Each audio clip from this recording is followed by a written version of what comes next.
Hello everyone friends BA first year या फिर जो भी यूजीसी नेट और किसी भी कंपटीशन की तैयारी कर रहे हैं तो ये नीलकांत का सफर पाठ है। ये यूट्यूब पर किसी ने नहीं बनाया हुआ है या फिर किसी ने पढ़ाया हुआ नहीं है, तो मुझे लगा कि मुझे पढ़ा देना चाहिए, इसलिए मैं आज आपको पढ़ा रही हूँ नीलकांत का सफर, जिसके लेखक हैं स्वयं प्रकाश। सबसे पहले अपन इसकी प्रस्तावना पढ़ेंगे, उसके बाद कहानी का वाचन। तो नीलकांत का सफर पाठ है, इसकी प्रस्तावना देख लेते हैं। सबसे पहले नीलकांत का सफर स्वयं प्रकाश के दूसरे कहानी संग्रह सूरज कब निकलेगा से ली गई है।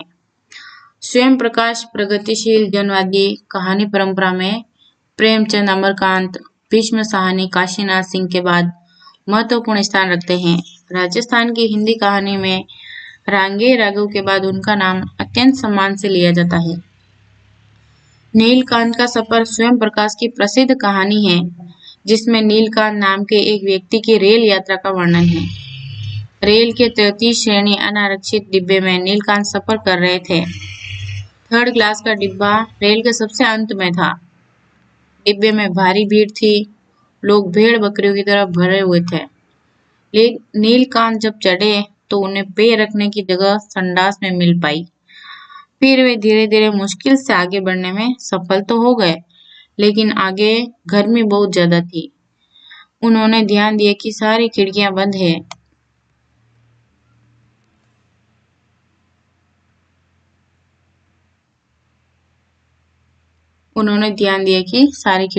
है।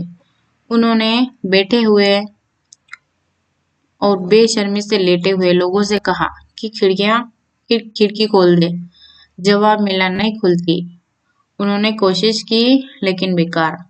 तरह तरह के विचार उनके मस्तिष्क में आने लगे कि ट्रेन में इतनी जगह नहीं है तो क्यों इतने टिकट देते हैं। ज्यादा मुसाफिर हैं तो ज्यादा गाड़ियां क्यों नहीं चलाते। कौन दोषी है? कौन दोषी हैं? या तो वो है जो बुकिंग क्लर्क जिसने ज्यादा टिकट काट दिए, या वो मिस्त्री जिन्होंने रेल के खिड़की दरवाजे नहीं जानते, या वे जो बर्थ पर कब्जा किए हुए हैं, या वे अमीर जिनके लिए 5-5 फर्स्ट के डिब्बे बीच में लगाए गए हैं। असली जिम्मेदार कौन है? गर्मी, बेचैनी, परेशानी और उवापोह में यात्रा हो रही है कि आगे एक स्टेशन पर 8-10 काले कलूटे फटे हाल मजदूर डिब्बे में चढ़ आते हैं। उनके साथ 2 धाकड़ लुगाइयां भी थी। फिर उन मजदूरों ने अपनी घेती के जोर से खिड़कियां खोल दी। खिड़कियां खुलते ही डिब्बे में उजाला हो गया, हवा आने लगी। ये थी इस कहानी की प्रस्तावना। अब आती है कहानी का वाचन। कहानी पढ़ूंगी मैं भी। थर्ड क्लास का डिब्बा। नीलकांत सफर कर रहे थे। चूंकि वह जनता थे, इसलिए थर्ड क्लास में सफर कर रहे थे, और चूंकि वह थर्ड क्लास था, इसलिए ट्रेन के आखिरी डिब्बे का आखिरी कंपार्टमेंट था। बाकी ट्रेन या तो फर्स्ट थी, या शयनयान, या आरक्षित, या और कुछ। लगता था साधारण थर्ड के इस कंपार्टमेंट को भी पीछे मात्र दयावश या औपचारिकता निभाने के लिए जोड़ दिया गया है। इसके बाद आता है डिब्बे का दृश्य। डिब्बे में भारी भीड़ थी, लोग भेड़ बकरियों की तरह भरे हुए थे। कुछ लोगों की नजर में हो सकता है यह उचित ही हो, पर मुझे पूरा भरोसा है कि आप उन कुछ लोगों में से नहीं हैं, क्योंकि आपको भी ऐसी स्थितियों में सफर करना पड़ता है। तो लोग एक दूसरे पर लदे जा रहे थे। जितने बैठे थे उनसे ज्यादा खड़े थे, और कुछ लटके भी थे। ऊपर की सीटें सामान से भरी हुई थी और फर्श औरतों से। डिब्बे की सीटों पर 1, 2, 3 बकायदा नंबर पड़े हुए थे, और एक तरफ की दीवार पर लिखा हुआ था 35 सवारियों के लिए। इसे पढ़कर अंदाजा होता था कि रेलवे में काम करने वाले आदमी कितने मजाकिया हैं, कुछ भी लिख देते हैं। मतलब मसलन ये लिखने वाले।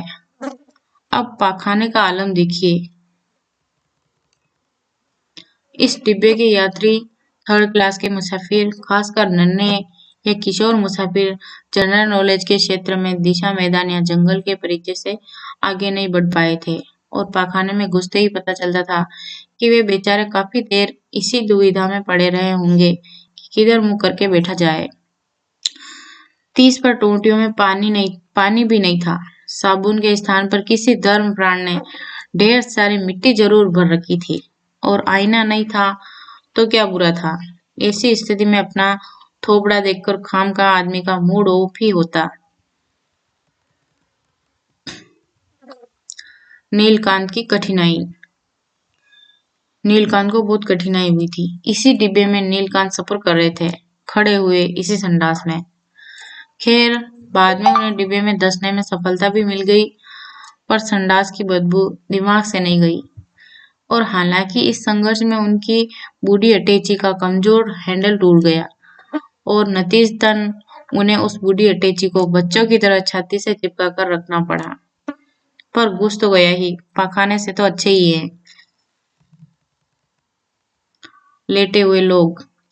यहाँ आकर नीलकांत ने देखा कि जहाँ बहुत सारे आदमियों को पांव सरकाने को भी जगह नहीं है और कई अब तक लटक रहे हैं या निरंतर इसी ताक में टंगे हैं कि कब आदमियों की तरह आराम से पैर टिकाने या पुट्ठे टिकाने का मौका मिल जाए, वहीं कुछ आदमी लेटे हुए हैं। नीलकांत को लगा जो लेटे हुए हैं वे कितने हृदयहीन हैं। माना कि आपने 5 रुपए दिए हैं और आपको बहुत दूर जाना है, पर कम दूरी वाले क्या मुफ्त में सफर कर रहे हैं? क्या उन्हें टिकट भर का अधिकार नहीं? औरतों तक खड़ी हुई हैं और ये बेशरम पैर पसारे पड़े हुए हैं। यहाँ कोई इंसानियत नहीं। डिब्बे की गर्मी। तभी अचानक नीलकांत को महसूस हुआ कि गर्मी कुछ ज्यादा ही है। पंखे देखे चल रहे थे, खिड़कियां बंद थी। नीलकांत को आश्चर्य हुआ कि इस तरफ उनका ध्यान अब गया। यह भी कि अब तक किसी ने खिड़कियां खोली क्यों नहीं।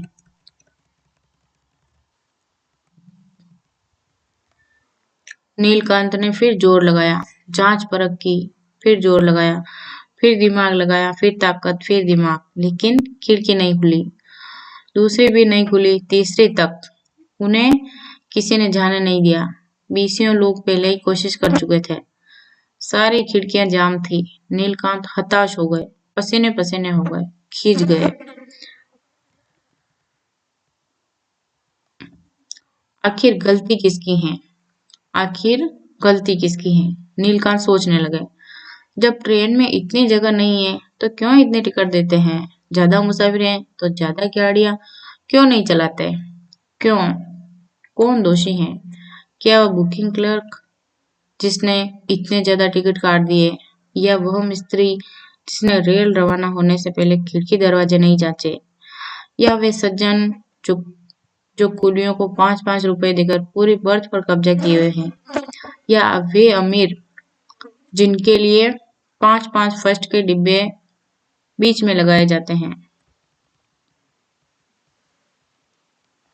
सोचने लगे फिर उलझ गए, पर सोचने तो लगे, हालांकि नतीजे तक नहीं पहुंचे, पर उलझे तो। पर पता नहीं क्यों इन चीजों पर सोचने लगे। हालांकि पढ़ते तो धर्मयुग, इलस्ट्रेट वीकली वगैरह ही हैं। वे लोग तो चाहते थे कि नीलकांत प्रदूषण के बारे में सोचें, जातियों के तुलनात्मक विवेचन पर सोचें, परामनोविज्ञान और आधुनिक प्रेत विद्या के बारे में सोचें। गाड़ी से उतर जाने पर वह गाड़ी के बारे में सब भूल जाएंगे और फिर यही सोचने लगेंगे जो सेठ लोग सोचवाना चाहते हैं। पर क्या पता, अगर कल कोई दूसरी तकलीफ आई या आएगी ही और वे सोचने लगे कि उसका असली जिम्मेदार कौन है, तो लौटने की इच्छा। नीलकांत की इच्छा हुई वापस उसी संडास में चले जाएं। खड़े यहाँ भी हैं, वहां भी थे। वहां कम से कम थोड़ी बहुत हवा तो थी, माना की बदबू और गंदगी, और सबसे ज्यादा अपने संडास में होने का एहसास। ऐसे ही कुछ परेशानियां थी, पर यहाँ क्या कम परेशानी है और सुविधा क्या है, सिवाय इस गर्मी के कि डिब्बे में है, संडास में नहीं। लिहाजा चलो वापस संडास में। लेकिन वापस जाना असंभव था। बहुत कुछ बाहर था और कुछ भीतर भी था जो रोक रहा था। झक मारकर भविष्य के बारे में सोचने लगे। संडास वाले का क्या भविष्य है? किसी को भी हाजत होते ही वहां से बाहर निकाल दिया जाना। और यहाँ संभावना है कि कभी तो कोई स्टेशन आएगा तो कुछ सवारियां उतरेगी, देर उन्हें भी टिकाने को जगह मिलेगी ही। उस सुंदर भविष्य के लिए जब वे दूसरों की बराबरी में बैठे होंगे, इस वर्तमान में कुछ कष्ट उठा ले तो क्या हर्ज है। आगमन। तभी प्लेटफॉर्म की तरफ से 8-10 काले कलूटे फटे हाल मजदूर दांत निकालते हुए दौड़ते हुए आए और एक दूसरे को पुकारते चीखते एक एक करके सब उसी में चढ़ गए। पहले एक चढ़ा, उसने दूसरे का हाथ पकड़कर उसे भी चढ़ा दिया और उसने तीसरे को, इस तरह सब चढ़ गए। पीछे पीछे 2 धाकड़ लुगाइयां भी चढ़ा ली गई और भागते भागते आखिरी आदमी ने गेंती, फावड़े, तगारी वगैरह भी चढ़वा दी और छलांग मारकर खुद भी चढ़ गया। इस नई भीड़ से दरवाजे और गलियारे में खड़े लड़के और बाबू लोग बुरी तरह अंदर की तरफ धकेल दिए गए, एकदम कचरे की तरह। परस्पर धक्के को ठेठ अंत तक महसूस किया गया और डिब्बे में चिल पुकार मच गई। उनके कपड़े कोयले के बुरादे से काले हो रहे थे और उस पर मेल और पसीने की मोटी तहें जमी हुई थी। सफेद पसंद आदमी यथासंभव उनसे बचने की कोशिश कर रहे थे और एक साहब ने, जो दुर्भाग्य से उनके पास ही फंसे थे, नाक पर रुमाल भी लगा लिया था। उनका बस चलता तो वह आंख, कान, सिर, पूरे शरीर पर रुमाल लगा लेते, पर इससे होता क्या। खुल गई खिड़कियां। मर्दों ने अंदर पहुंचते ही खिड़कियों के सामने से लोगों को हटाकर उन्हें जांचा, परखा, खोलने की कोशिश की और फिर उनमें से एक ने, जो थोड़ा सा पढ़ा लिखा बल्कि उनके मेट जैसा लग रहा था, अपनी भाषा में पीछे दरवाजे के पास खड़े आदमी को पुकार कर कुछ कहा। घेती मांगी थी, क्योंकि वह लोगों के बीच से ही होती हुई आ गई। घेती का सिरा एक खिड़की के सबसे निचले खांचे के एक खास कोण से फंसाकर उसने अपने साथी से कहा, दबा। अब इस दूसरे आदमी ने घेती के हत्थे पर एक खास जगह नई सदी ताकत लगाई और एक झटके में खिड़की खुल गई। सब लोग अनपढ़ मजदूरों के इस कारनामे को बड़े कौतूहल से देख रहे थे और जाहिर है कि वे खिड़की के खुल जाने से चकित और खुश हुए।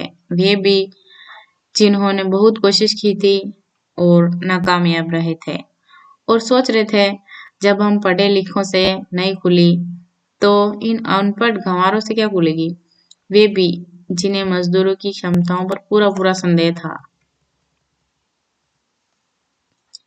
और वे भी जिन्हें डर था कि घेती या ताकत के इस्तेमाल से खिड़कियां टूट जाएंगी। सिर्फ लेटे हुए लोग खिड़कियां खुल जाने से खुश नहीं थे। उन्हें चिंता हो रही थी कि अब उनका लेटा होना बाहर से भी दिख जाएगा और सब साले मच्छरों की तरह इसी डिब्बे पर टूट पड़ेंगे। और सफर। खिड़कियां खुलते ही सारे डिब्बे में उजाला हो गया था और ताजी हवा के ठंडे झोंके सपाटे भर रहे थे। बाहर हरे भरे लहराते खेत थे और पेड़ और नदियों और पहाड़ और उन सब पर बड़ी सुहानी शाम बिखर रही थी। थोड़ी देर में ये लोग कोई गीत शुरू कर देंगे, उदासियां दूर भाग जाएंगी। नीलकांत खुश थे, हालांकि खड़े थे। नीलकांत सफर कर रहे थे पर खुश थे। ये फ्रेंड्स पूरी कहानी का वाचन था। पूरी कहानी ये थी नीलकांत का सफर, जो स्वयं प्रकाश ने लिखी थी। अभी इनके कठिन शब्द भी देख लो। सफर का मतलब यात्रा, शाश्वत यानी नित्य, चिरस्थायी, सुराग यानी पता, अनुसंधान, हमदर्दी यानी सहानुभूति, धर्मयुग यानी एक मासिक पत्रिका जिसके संपादक धर्मवीर भारती थे, 7वें दशक की लोकप्रिय पत्रिका। इलस्ट्रेट वीकली का मतलब होता है प्रसिद्ध। ये इलस्ट्रेट वीकली ये प्रसिद्ध अंग्रेजी पत्रिका है। हाइजीन यानी होता है कीटाणु रहित, स्वच्छ, एग्जॉस्ट, फैन ये भीतर की गर्म हवा को बाहर फेंकने वाला पंखा, फैन। अप एंड डाउन आवागमन आदि अभ्यस्त लालित यानी बेहद इच्छुक। ये पूरी कहानी थी स्वयं प्रकाश की नीलकांत का सफर।